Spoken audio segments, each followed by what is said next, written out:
J'estime qu'une prostituée qui est mise sur le trottoir par un bon proxénète, si elle parle pas la langue, elle prend au moins 40%.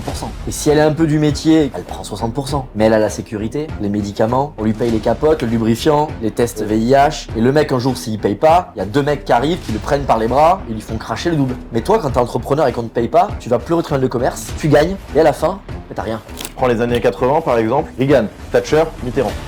Comment vous faites ça les gars? Moi j'ai des bars, je touche que les jeunes. Donc j'ai une communauté qui est condamnée à ne pas être propriétaire en France, qui va travailler toute sa vie pour gagner la moitié de ce que son grand-père va toucher à la retraite sans rien foutre, qui va devoir mettre ses enfants à l'école publique avec cours de karaté, 4ème dan, s'il veut survivre à la 5ème C, il va être en classe. Cette génération-là, elle est flinguée. On pensait que c'était nous le flingué. Non, nous on nous a juste estropiés. La génération qui arrive, elle est perdue. Elle a un champ de vision qui est à peu près la largeur de son téléphone, d'où l'intérêt d'avoir un grand téléphone pour gagner un peu en champ de vision. Les mecs font 6 à 8 heures d'auto-école en plus parce qu'ils sont perdus quand il faut tourner la tête, voir ce qui se passe autour. Aujourd'hui, à 63-64% de poids de l'État sur l'économie en France, et ben on est exactement au niveau de l'URSS en 89. Donc en fait, on est déjà dans un pays soviétique.